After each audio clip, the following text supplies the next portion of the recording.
So this is a new segment we're going to be doing on the stream. I'm going to call it Regroup Up, where I will go over the most recent Group Up podcasts and kind of summarize so this is for people who don't have the time to maybe watch the entire podcast or are kind of vaguely interested in knowing what was said but don't actually want to sit through all of it. And also, it'll be a chance for me to kind of elaborate further on things that were said, give my own opinion, because often I don't explicitly state my own opinion on the podcast. I just kind of try and guide the discussion.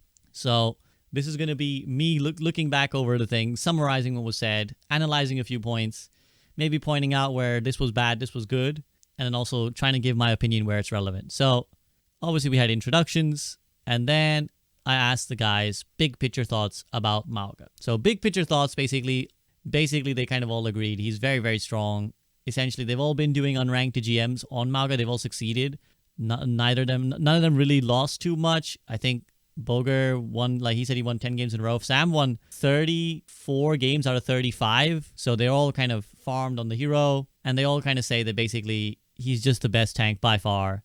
And we'll talk more about the ideas of like, is this a potentially pay-to-win battle pass? But for now, it was just big picture thoughts. And they all felt like the buffs that they gave him made him essentially broken. So the next question I asked the guys was Mauga in the medal ranks. So how do you guys think Mauga will actually affect the wider ecosystem of the game? Because it's one thing to see him get played all the time in top 500, because that's where people kind of min-max the game a lot. They figure out what the best thing is and they play it everywhere all the time, or at least most of the time whenever they can. How about for the rest of the game in your gold and your plat, where the majority of the players are and they maybe don't have that skill level?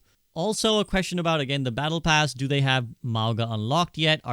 Do they care enough about the battle pass to buy it? So I asked the guys what they think about the potential of Mauga in the middle ranks. So here I remember Boger talks about the nuances of Mauga, and he's like, well, there are some cool things you can do at the highest level, right? You can like use the shift to parkour off of roofs and stuff, and he gives a couple examples of like things you can do with the shift tech. I think Samito mentions that there's like a little game in the Mauga v Mauga where you can, when the enemy Mauga cages, you kind of step in and you cage and you create a little area within the cages for yourself to just kind of sit behind your own shield and kind of do the Winston bubble dance with the Ramatra. Something I've been unsuccessful in replicating so far, but I'll get there.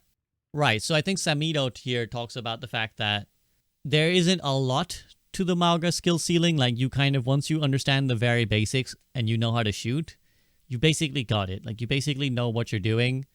And so he thinks for that reason that it's pretty easy for people to pick up Mauga and start going to town and kind of winning a lot of games. Right, and the other point he makes is that this is what tanks were promised to be, that in many ways when Overwatch 2 was launched and they talked about the brawlers, like tanks will be brawlers. We don't even want to call them tanks anymore. We're going to call them brawlers. This is the feeling of like, wow, I'm really powerful and I'm hard to kill and like I can do a lot on my own and I'm not always relying on other people. That is the feeling that tank was promised and never really quite delivered, and Mauga is there. Now, unfortunately, one thing we didn't really discuss, and I don't think these guys found Mauga boring, but I find Mauga boring. I didn't again bring this up on the podcast, but I find him to be quite a boring hero to play. There is a real brainlessness to his gameplay. It's just kind of like, they all agreed that like shooting squishies is kind of hard and a waste of your time because you don't self-heal enough off of shooting squishies, and of course it's much harder to track like a tracer than it is to just shoot a hog. And so there is like this little bit of like, you just walk at their tank, shoot him, and then charge out if you get naded or you need to like back up for a moment. And that's kind of rinsed and repeat. And of course the Mauga mirrors are particularly bad, but even Mauga against most of their tanks, the idea is the same. You're still just trying to focus the enemy tank. And they all agreed that like, Mauga is like the best tank v tank there is. Like there's no one who counters Mauga in the tank role. There's nobody who's like, yeah, I can shut down Mauga. So I personally find him a bit boring, and I'm fine with there being like a new meta where it's a new season, it's a new hero. So I don't mind a couple weeks of everybody locking Mauga, and that's the way we're playing.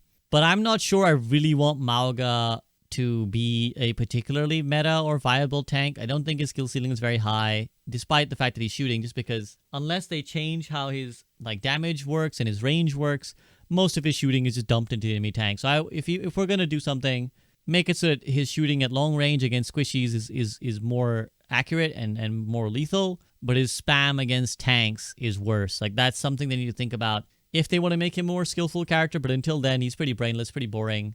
And once we kind of get over the Mauga hype, I would really like to see him be a lower tier tank. The only time I really like playing Mauga is when he's go up against a Hog.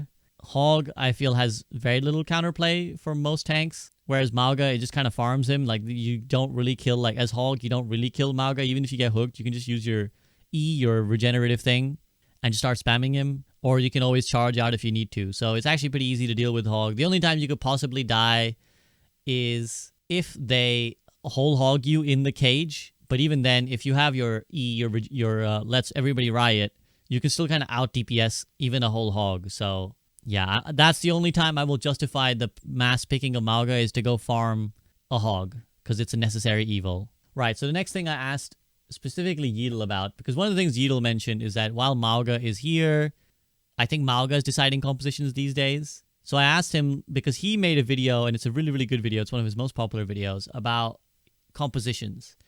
And one of the things he talks about is, look, in Overwatch 1, you'd often pick based off your tanks, but in Overwatch 2, you 100% pick your heroes based off of your support line. Like, whatever your support line is synergizing and what they're good at, enabling, is the rest of the team you want to pick, particularly the tank. That's how you want to pick it. But, he's kind of saying, well, Mauga actually is a little bit of a difference there. Like, Mauga, you kind of pick Mauga and then you pick around him.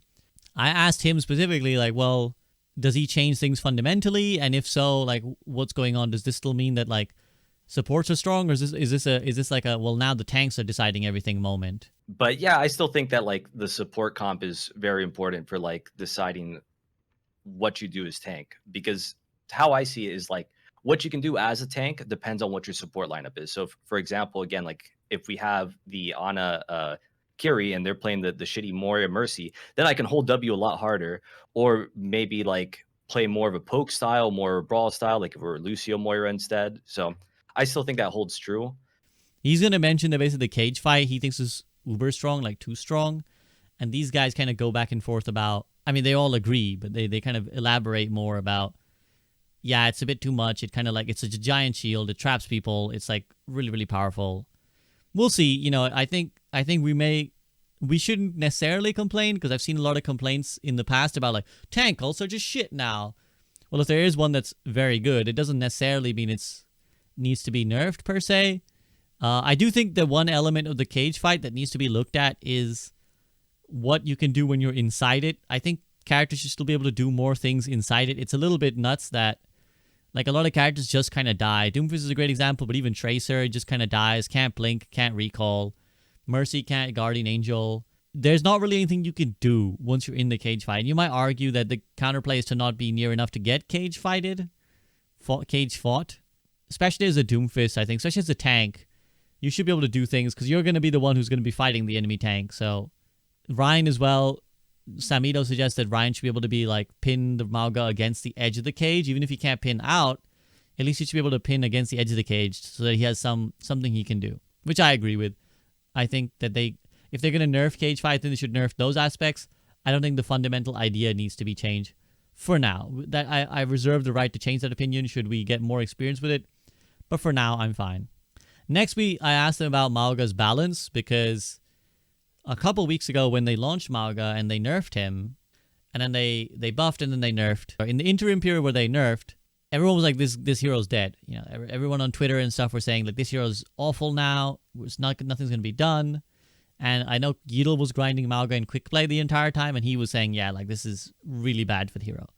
And then they make seemingly a few small buffs to his primary fire mostly, and also his armor. Armor buff is big, but the primary fire stuff is seemingly minor. And everyone's like, nah, he's giga busted now. He's like ultra broken, needs to be nerfed again. He's like just dominating games. So I asked these guys, like, how did we go from that one extreme end to the other extreme end? Like, how did we go from him being so bad that everyone's like, nah, it's not even worth, to now being like, he's just the dominant pick? Essentially, they said that he is kind of a boom and bust hero in this way, where he's on a very fine edge. The reason he's so strong right now is that he heals himself so much off of the damage he does, specifically off of tanks, doubly off tanks, I should say, or like particularly off of tanks. And that means that, like, he's not only doing, because he's already, his guns, I think Boga describes it as like he's like a walking Bastion. He's like a tank version of Bastion. Because his guns do a lot of damage, and again, doubly so when you're right near him, when it's hard for the spread to come into play, or it's hard for him to miss.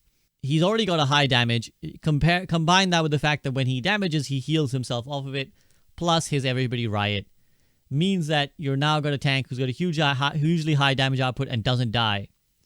So it's a fine edge kind of situation, right? If they nerf his damage a little bit, it might affect his sustain so much that he just can't even sustain against anything. But then if they hit his sustain and they keep his damage, then he becomes quite a glass cannon where he can maybe do a lot of damage, but the minute people look at him, he dies. So they all kind of express that like it is hard to get this balance right. I think they all said, and I think again we stated this a little bit earlier, but probably the best thing to do is to nerf his how much healing he gets off of tanks if they can, and like maybe make it so that he's more incentivized to farm squishies a little bit more. Because again, it's fun, it's potentially skillful to poke people at a longer range and try and hit the squishies and the smaller targets, but most of the time you're just going to want to farm the tank. So if they can reverse that a little bit where it's okay to farm the tank, but really it's good to hit squishies too, that would be more rewarding. That would bring him back in line with balance. And we'll have to see if the devs do anything like that. Right, and this is where we start talking about like, well, what do you do against a Mauga? And Sam basically says that if you want to play against a Mauga in his current state, and the times that he most struggled and the others agreed, is that when everybody picks slender hitbox heroes, so like you pick Zarya or Junker Queen, he mentions Sombra, Tracer, Sojourn, Kiriko, characters that A, can get away from Mauga very easily, and B, are hard to hit because their hitboxes are slender, or, you know, Junker Queen's hitbox are very long and thin, right? It's not normally like short and wide like a lot of tanks are.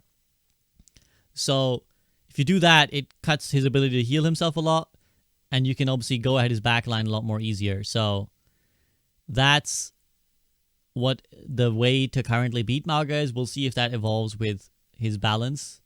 And I found this to be my experience as well while playing, especially when I'm playing Mauga. I'm just like, damn, I just cannot hit these guys, and so I can't heal myself, and so now I just fall over. Right, and here Boga drops a take that he recognizes might be unpopular among some. Essentially, he says, instead of nerfing Mauga, the problem for Mauga right now is that he's just stronger than all the other tanks, especially in the tank v tank. Well, to answer that question, rather than nerfing Mauga, why don't we buff all the other tanks? Now, on par, I think this is a good suggestion, but obviously within reason. Now, obviously, you don't always get to nuance your takes when you're giving them out like this. I do think fundamentally the tank role is too weak, but I also understand why people are scared of raid boss tanks, right? It started Overwatch 2, a lot of people felt like raid boss tanks were a real like annoyance. Like, oh my god, these tanks just don't die, and especially support players felt like, as a support, I just can't do anything, and I just fall over. So, I get that, and I get why we needed to buff the supports, but we have done that, and we've given supports a lot of power over their own games. And in many ways, they can often just 1v1 tanks now as well, which the fundamental problem, and I can imagine, we didn't discuss this part because I didn't give this opinion in the podcast, but I can imagine Sam is licking his lips to say that this is a 6v6 problem. But the fundamental problem that comes when we go to 5v5 is we've now created a one person who has to contest multiple people at all times. So the one tank has to contest both supports or both DPSs, depending on the context, on their own. And so what it's created is a problem where one side will always be unhappy. The tank has to go contest, let's say, the two supports, right? We've seen a plethora of clips do the rounds on social media where, you know, someone's trying to kill something and it doesn't die because support's OP, blah, blah, blah. And then people in the replies will be like, well, go kill the supports. Go fight the supports then. So as the tank, you probably have to go fight the supports. Otherwise, the DPS don't die. But if you go fight the supports, you're in a 2v1. And now the two supports are going to say, why should we lose a 2v1? It's two of us. So if we pocket each other, there's no way the tank should kill us. Which to some extent is a fair argument. But similarly, the tank will say, well, my job is to contest two people. Why shouldn't I be able to win this 2v1? Why do I have to go into it purely with the ideology of like distracting them for a while and hope my team does other things in the meanwhile? Like, in theory, that is the correct play. In theory, the correct play in Overwatch 2 is to just occupy the supports for a while and then get out and hope that your team kills the one guy, the enemy tank, and they don't get out. But that's a very like poor feeling in terms of like, is that why I play the game? To distract other people while other people do the real gameplay? While they do the killing and the popping off and the clutching? So that's like, it feels fundamentally bad, and it's also deceptive because you're supposed to be contesting them as a tank. So you feel like you're supposed to be going into the 2v1, but you're going into it not actually intending to win.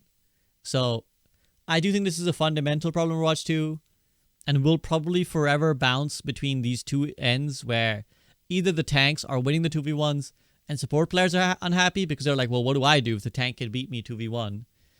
Or the supports are going to win, as is currently the state, and then the tank players are going to feel like, well, what's the point? And even the DPS players are like, what's the point? The supports just kind of live through everything and they fight back as good as I can. So we'll have to see if they address this problem in any way. If they do buff tanks, as Boger suggested, this will come up again. I think we can buff tanks. I think we can afford to buff tanks a little bit, because I just think the role feels really unfun. And that's a fundamental problem. In the same way that at the launch of Overwatch 2, supports feeling like they didn't have a lot to, like, survivability and a lot of power in the game was a fundamental problem that we needed to address, and we did address. I think now this whole, like, I just live to distract the supports for a while is pretty unfun. Ana plus Kiriko against Mauga. I get Ana, but why is Kiriko better than BAP? Heck, why is Kiriko better than Zen? You can burn Mauga down with the help of Zen, because you need the Kiriko to cleanse your own Mauga. If you're both running Ana, which you would do, you need a Kiriko to cleanse when they're Ana nades. Otherwise, you're forced as Mauga to run away. Kiriko's then there to counter Ana, not for the Mauga. Yeah, but she's there to help the Mauga. Otherwise, like, that's how always compositions in Overwatch have worked, even in Overwatch 2 and Overwatch 1. The things that counter things are also the things that enable things. So in, like, Ramatra meta, for example, Ana is the best answer to Ramatra because she sleeps him and nades him and he can't do anything. But you also run Ana with Ramatra, so you can do that to their Ramatra while nanoing your Ramatra, and nano punches are amazing. I don't really play tank or DPS as I don't enjoy it, but I want to ask what would make tank fun. They got damage reduction and a lot of resistance to boops, which is the complaint of Overwatch 1. But that wasn't really, like, that hasn't really solved any issues. Like, the damage reduction, it's not, well, it's armors that's the one that damage reduction. It's the ult charge regeneration that's lower off of tanks, and the boop, the crowd control resistance. You still get slept and hacked and hindered, so you still get hit by actual crowd controls. You just don't get booped around so much. There's not even that many boops in the game anymore. Like, again, with the one extra character, there was one more person doing things to you. So a lot of that might be like an off-tank diva booping you around. But that doesn't really even... Or like a Lucio was very prominently played, so the Lucio's knocking you around. But that doesn't really even happen anymore.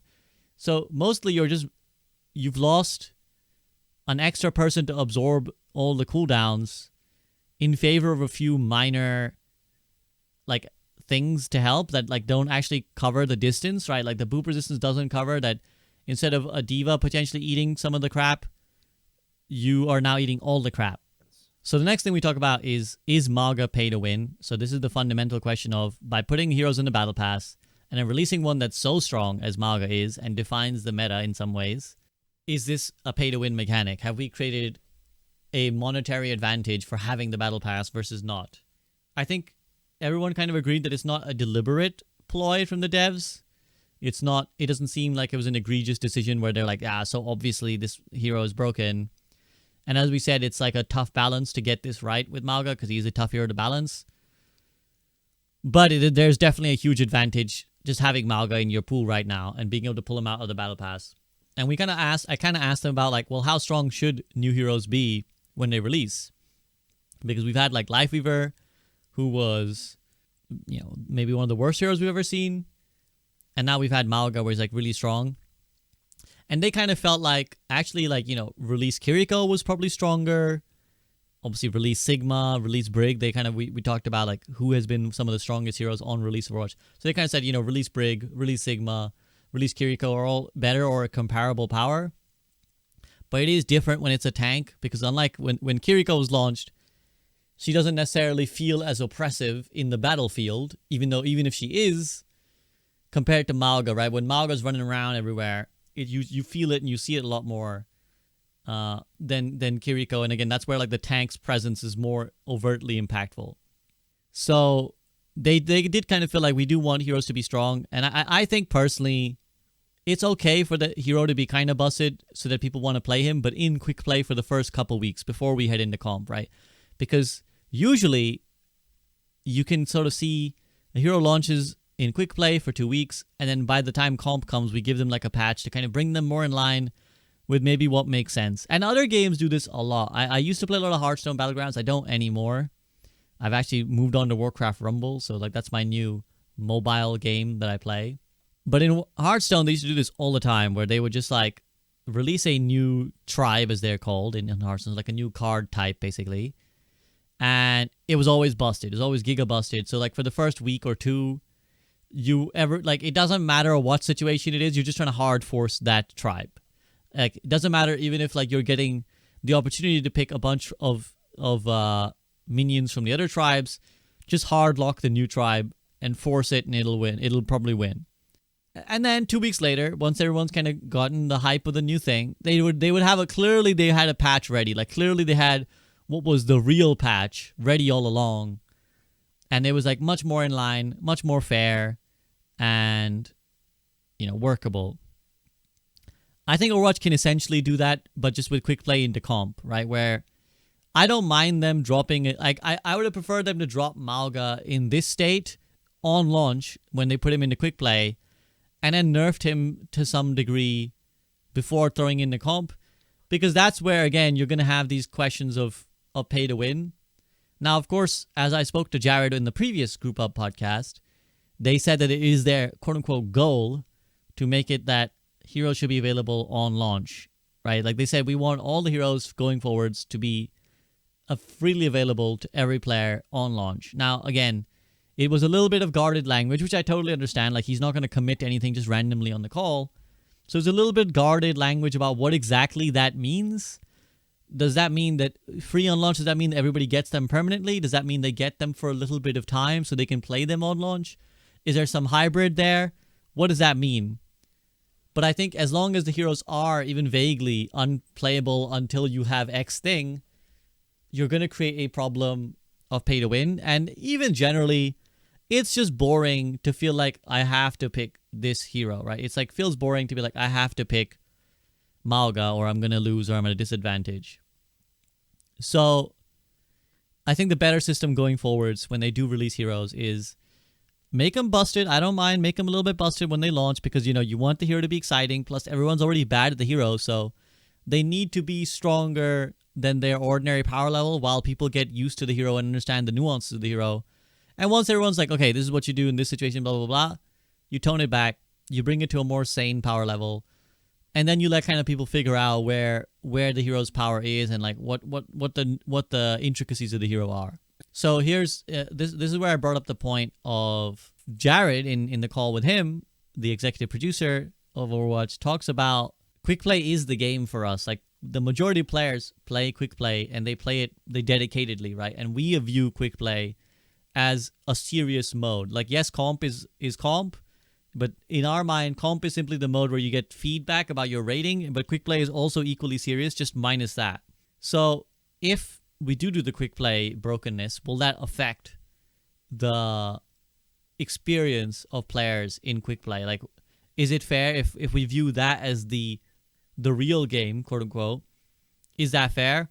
Burger says basically that he thinks a lot of people play quick play because comp is bad, which I agree to some extent, but I think that's not generally true. I think always quick play is the mode that people like to play. Just naturally, more people want to play a less stressful version of the game where they're not feeling judged, they're not feeling like their rank is at stake at any point.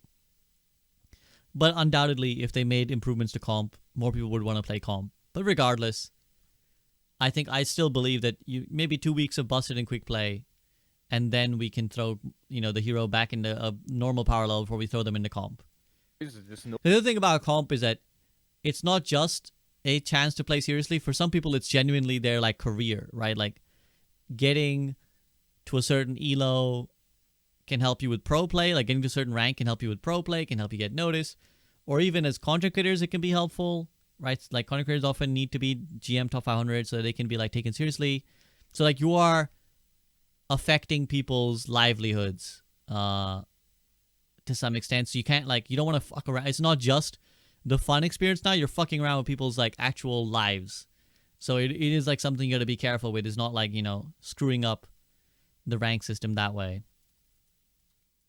Trying to kill Mauga without an Ana is horrendous. And right, so this section is about anti-nade and other support abilities. So I started this off talking about asking them about anti-nade because anti-nade has been a real discussion point recently.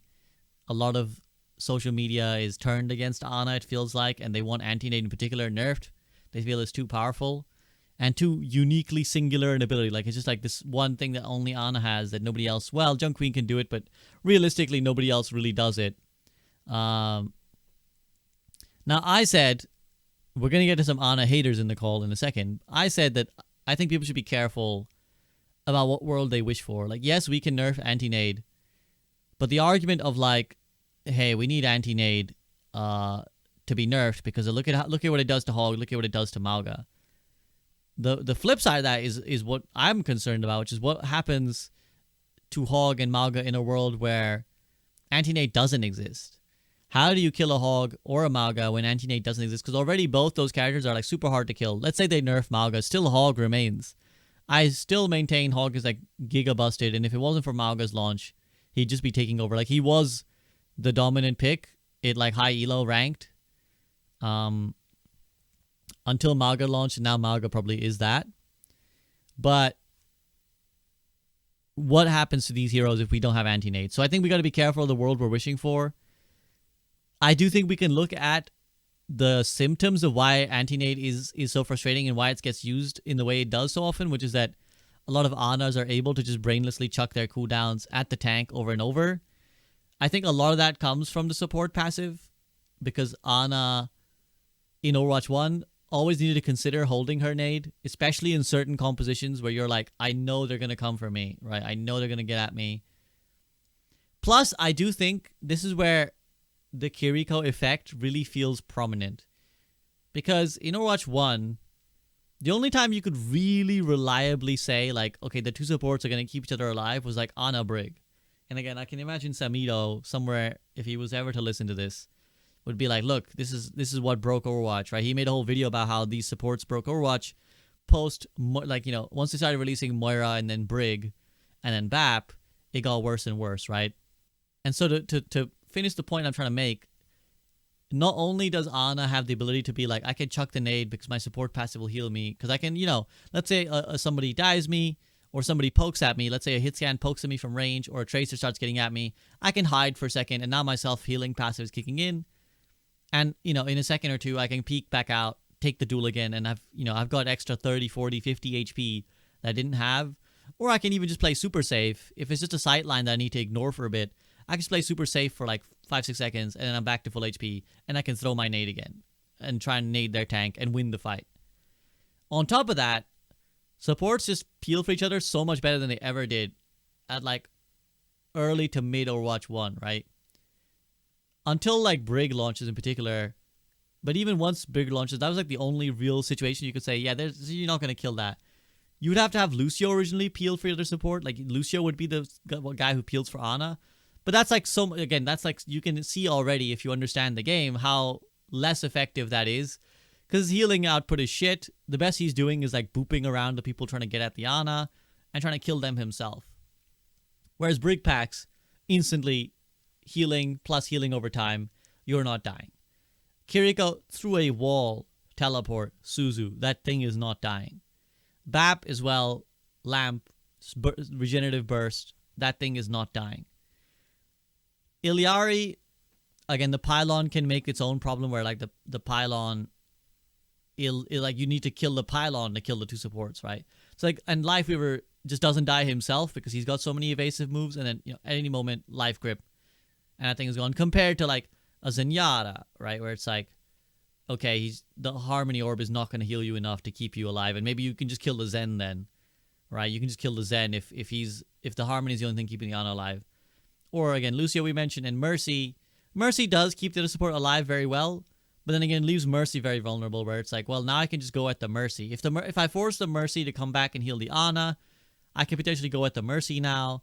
And if the Ana's only healing the Mercy, then that's like, there's a window there to make something happen, because the Ana's going to run out of bullets. I can block her healing. She's going to hit these shots. But again, armor pack, you just press the button, it heals. Suzu, it's wide, generous, like AoE. Shift, BAP lamp, they don't need to be. There's no opportunity for them to really fuck it up. So we have created a situation where supports, to bring it back to the Ana nade point, we've created a situation in the game state where supports just get to use their cooldowns more aggressively, more freely, because they don't always have to, or don't often have to heal themselves. And Ana is a perfect example where I think if you just take the support passive away, already you create a situation. I do think if we did that, we need to start buffing the nade again, because remember they nerfed the self-heal to yourself for these reasons. So I think if we did that, we need to bring that number back up. But I think you should definitely take the support passive away, and that would help a lot with this issue. I want to see that before I want to see Ana nerfed and Ana nade nerfed. And I want to see Hog and Mauga find a way around the anti-nade, or like find a way to kill them without anti-nade before I want to see Ana nerfed. Because another thing I mentioned on this call is that right now the focus might be anti-nade, but what we're really talking about is the need for tanks to have ability mitigation, right? So ability mitigation simply is the ability to negate something that would fly your way and make your life harder. So whether that's a sleep or a nade or an ash, dynamite, or whatever it is, right? Like something that would stun you or put a like bad status on you. Most tanks have some way to deal with it, right? Like Reinhardt can block it, Winston can block it, can also fairly easily jump away. D.Va can eat it and shift away or booster away. Sigma can grasp it, he can shield it. Zarya can cleanse, right? So like most of these tanks, Orisa can eat it, can fortify. Doom can kind of like just jump away relatively quickly. Most of these tanks can do something about it when they are hit by like a nade, for example, or stop themselves from being hit by a nade. Hog and Mauga in particular cannot. Jungle Queen can't as well, and to some extent it's a problem for her too.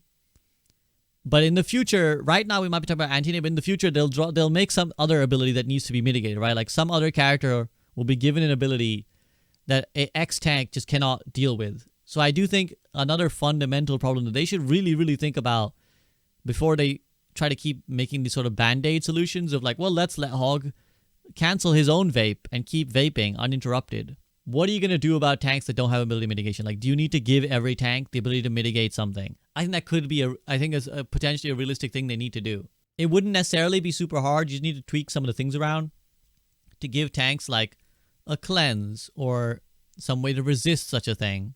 So that then, you know, like you could, if rather than giving Hog a pig pen, you could have changed it so that he has like some way of dodging some of these things. I don't really expect the devs to do this. I don't expect them to make such a holistic change to Overwatch, but I think they should. Right, so on the flip side, Yeatle was like, I hate anti-nade, I hate Ana, please nerf. So Yeatle definitely on that side that people were talking about where he's like, no, this is really frustrating. I feel like I can't do anything. Not good. Right, so yeah, Bulger basically says, I respectfully disagree with Yeatle. I think Ana is a great hero. I think Nade is a great ability, and I think a lot of people complain about Nade because of skill issue. Not obviously Yeatle, but a lot of people complain because of skill issue. So at this point, actually, one thing that Boger brings up is that like a lot of the new tanks are like quite DPS-y, basically, right? Like Jungle Queen is basically a DPS. Mauga is basically a DPS, and Ramatra kind of in between. You know, he's not fully a DPS, but he's also not quite as traditional tank as traditional tanks are. So this is another fundamental issue, is like if we're going to make them DPS-y and not tanky, so they don't mitigate abilities, they don't block things, then this will again be a problem that Overwatch devs need to think about. Never have to use it on yourself. You need... Right, and this is again where Sam talks about what we spoke about, where it's like the reason this all comes from the fact that Ana doesn't need to nade herself, and he's a big advocate of removing the passives. Right, so here I asked them guys that like, do they think that there's a way to balance this in a way that everybody's happy, right? Obviously, to some extent, everyone's going to be unhappy with something or the other. But right now, we're definitely seeing a very like support us versus them kind of situation where everyone's kind of against supports, and supports feel under attack, and they feel like they are being blamed for things that are not their fault, and it's like this all the fun is being taken away. Yo, what's up, Hawk? You got 2 6-year tank veterans that don't play the role anymore, and yeah, this is where the fundamental problem lies, because obviously Yeedle says, "Look, I'm playing a lot of support." Borg says, "I'm playing a lot of support these days. Like I just don't find support to be fun," and both Yeedle and Boger in the call state that they think it's like support players are still crying too much. They say like, and Sam proceeds to absolutely go to town, and feels like support is the babied role. You know, Yeedle already said like, I don't think they went hard enough on support. Sam's like, look, I played Brigand Contenders. I play a bunch of Ana. I just think that the support role is kind of babied, and it's always been the power play. And so we need to look at this issue fundamentally if we want to find harmony between the roles, we need to either hit the supports really hard, or we need to elevate everyone else to the situation of what the supports are, where they feel in control of the match. And in terms of solutions, they talked about, well, what if we lowered, again, I think the solution's been thrown out a few times on the podcast by various different creators. It's like, well, what if we reduced the cooldown times and their efficacy, so they come up more often but they do less? And that way, because at the moment the devs approach to nerfing the supports is just to give the cooldown a longer cooldown, right? Like give the ability a longer cooldown. That's not really a solution. It's unless you do it so extremely heavy-handedly that you're literally like, I will get this cooldown once in every 2 fights, at which point it's essentially an ultimate, then it's not going to be effective, right? Like, again, if you think about how they've handled BAP Immortality, they just keep bumping the cooldown up to like 25 seconds now, whatever it is. It doesn't help, because in reality, over the course of the fight, you're only going to use it once, regardless of whether it's 25 or 20 seconds, right? Like, or whether it's 30 seconds, or whether even if it's, maybe if you went to like 40 seconds, you are now in a situation where it's not back yet. But even up to like 30 seconds, because you're going to, fight's going to start, cooldown's going to be used. You're going to then pop your immortality when you're low. Immortality breaks, you shift, and you heal everybody back up to full. Shoot. And within another 5 seconds to potentially 10, depending on how bad the lobby is, everyone is dead. And either your team has won, like as the BAP, your team has won, in which case you get 10 seconds free at least. Realistically, you get 15 to 20 seconds before the next fight starts. And if you lose, you're back in spawn, and it's going to take you now another 10 seconds before you get back in the fight. So it's really irrelevant whether it's 23 seconds or 25 seconds, because you're going to use it once in a fight. Like, there will be some fringe situations where, oh shit, if this cooldown was 2 seconds faster, I would have had it now. But in reality, in practical terms, it doesn't change how often it really is being used, and it will not change the frustration that the player faces going up against it. So I don't think what they've approached to try and fix this problem is correct. Like, when their approach to like trying to bring the power level of supports down has not been correct. And again, I understand that they don't want support players to feel like they don't have any autonomy in the game, or they feel like they're just there to be farmed, as they did at the start of Overwatch 2. But I know they want to keep these cooldowns as like these big power plays, right? I think they like Suzu. The reason they've been always so reluctant to remove like some of the aspects of Kiriko's Suzu that everyone says like should have been gone from the early days, like remove the intangibility, just take that out. It doesn't need to be done. You don't need to be untargetable. They're very reluctant. And BAP, the original Suzu complaint was, hey, maybe BAP's immortality shouldn't be literal immortality. But they've always been very reluctant because they just don't like the idea of taking away what they would refer to as the hero fantasy. Or I think from realistic terms, just like what they realistically, like this is the appeal of the hero, right? Like the appeal of the hero is that he has a cool immortality thing. The appeal of Kiriko is that she has this cool Suzu thing. And they don't want to take that away because it's fun for the player. So I think they need to fundamentally address this. I think they need to make it so that I'm open to trying to see. I don't have the specific correct answer, nor do I think anyone will until we try it. But I'm open to the idea of just nerfing the efficacy of the cooldowns, but increasing how often they are. So maybe Ananade only lasts like a second and a half or something. But it's like she gets it more often, right? So you can like nade at the critical juncture. Is that the play? I don't know. I would need to test it. My gut instinct says that might not necessarily do it, but it's worth a shot. So we need to figure these things out, and then we can potentially look at, you know, the harmony between the three roles. Just more fun. It's just like more. He's on to something right now. I mean, one thing I will say, Sam, obviously this almost feels like a perfect setup for you in some ways, and I got Hawk in there in chat right now, and he's like, yo, he's speaking some truth right now. He's on to something right now. I mean, one thing I will say, right. So again, this is where it's like, I think a lot of people will feel like this is a 6v6, 5v5 issue. I don't know if this discussion will ever go away, and I'm not saying it should go away, but I genuinely don't know if it ever will go away until, like, what could possibly put it to bed, right? Like, maybe if they gave a dedicated 6v6 mode, that would give people a chance to try this out, or they did like an experimental like month where you could go and try 6v6. Because the truth is, the 5v5 has created its own problems. While it solved many problems, it's created its own problems. And so whenever these issues crop up, they will have to deal with the inevitable question of like, well, is it a 6v6 issue? Right? Is it like, well, you've removed a tank, so you've created a fundamental problem. So I do think that like this will keep coming up, especially because the lens of so many of us is having seen something different, right? We've seen a different world where this isn't an issue. So when X becomes an issue, we're like, well, it wasn't an issue in 6v6. Of course, the flip side to that is, well, there were other issues that were in 6v6 that don't exist in 5v5 anymore. So this will always come up when these things happen. I don't think they should remove the thing where you charge less from tanks, because Mauga, for example, charges his ult so fast.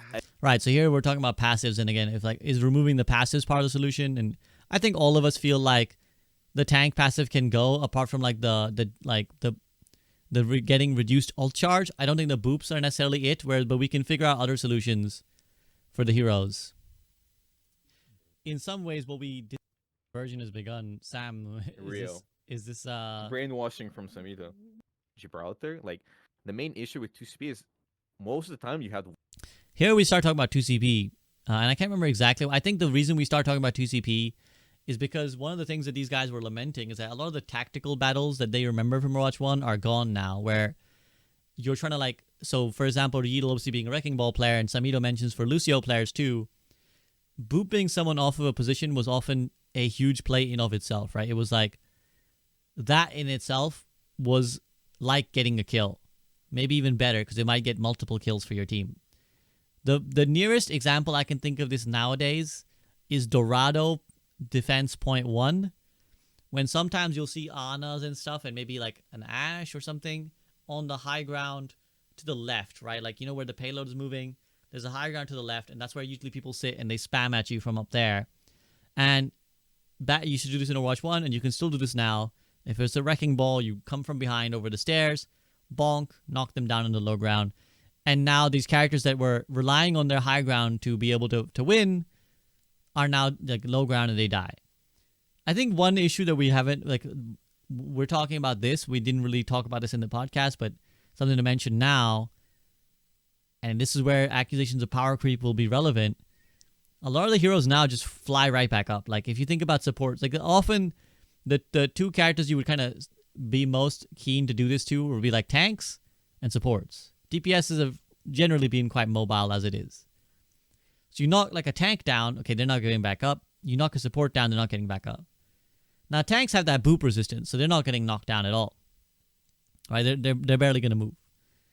Supports now, like if you think about Iliari, think about Lifeweaver, think about Kiriko, the three supports released in Overwatch 2, all of them just go right back up, right? Iliari shouts back up, or whatever her thing is called, uproar.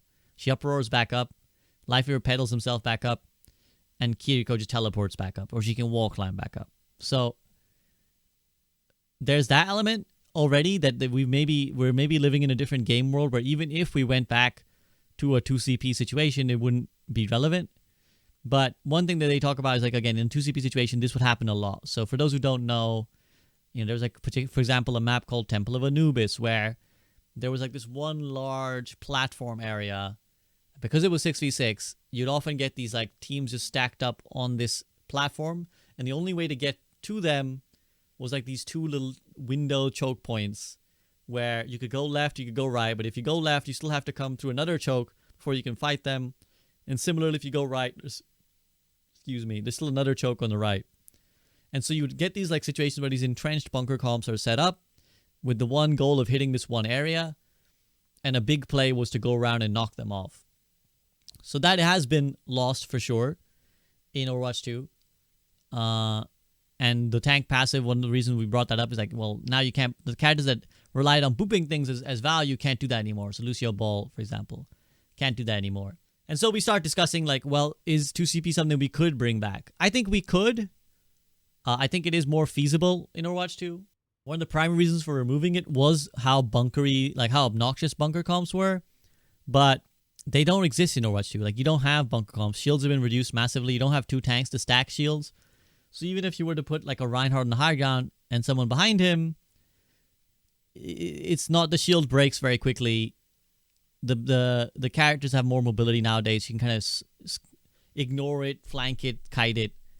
So I don't think the bunker situation would be quite as problematic. And even if it was, there is a tactical element to breaking it down. Retro, what's up?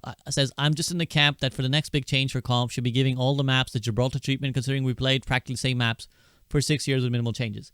Yeah, absolutely great point. And it's something that Boger brought up in the call. And he says that, like, actually, all the changes they made to Gibraltar were great. As someone who loves Gibraltar, and ranked Gauntlet fans will remember Boger's legendary many runs on he always picks Gibraltar. And you now, too, can sign up for the ranked Gauntlet coming up in mid to late January, or late January to early February. You too can sign up for the Gauntlet and play with and against your favorite content creators. So consider doing that. But he says that, the Gibraltar treatment has worked well.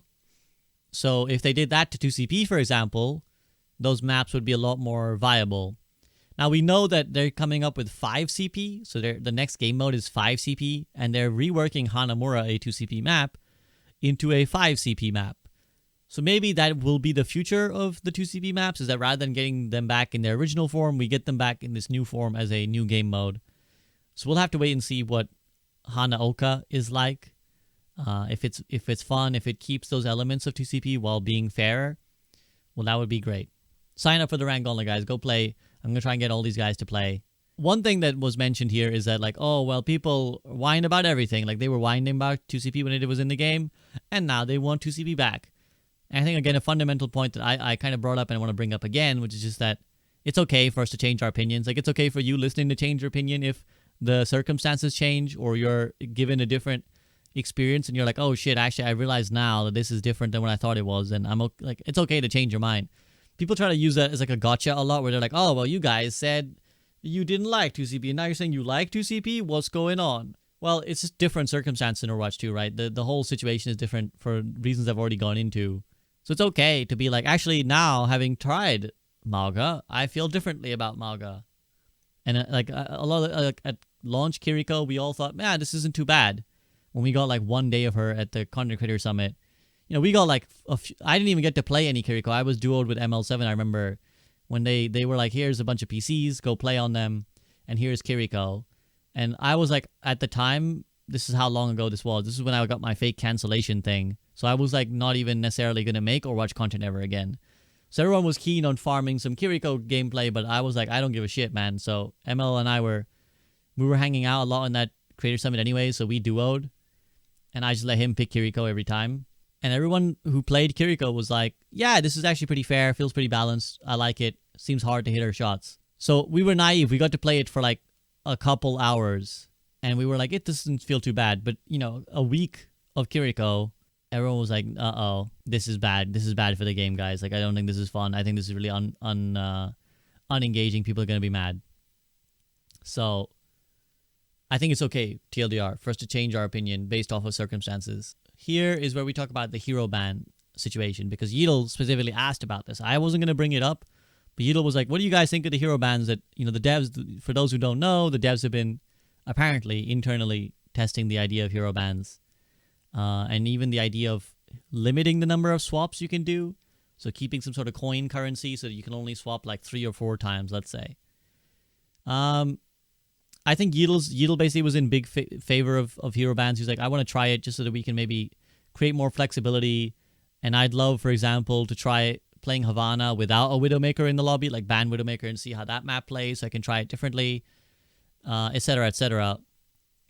I think Boger also was a fan, although he was kind of like, I don't know 100% what it's going to do, but it's worth trying. And Samito's kind of like on the fence where he was like, I'm not on either side. I'm open to seeing how it plays out. We'll see how it goes. I'm more than willing to give it a shot as long as it's not chosen by Blizzard.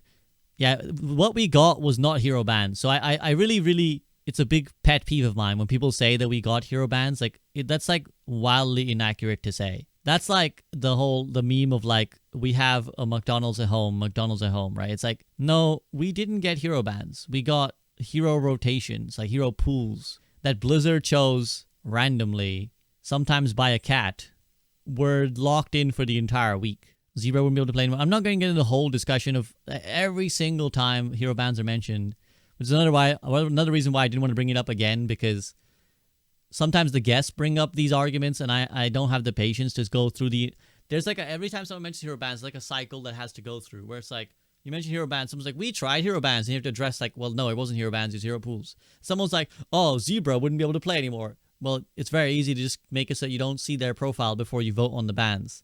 And if someone's super hard one-tricking, it's okay for them to not be, like, their experience catered to. Like, then with someone else will be like, well, what about this? And you go through the whole cycle. So I'm not going to go through the whole cycle again of the hero ban discussion. But I think, you know, as I said on the podcast, I actually think it's less necessary now than it was before. Before, I was a huge advocate because I genuinely think Overwatch needed it.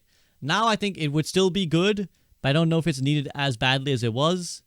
And then these guys kind of talked me out of the whole hero swapping currency idea where, like, they said, you know, I was like, maybe it would be good to limit the number of swaps because it is really lame and boring to constantly have people do this rock, paper, scissors thing.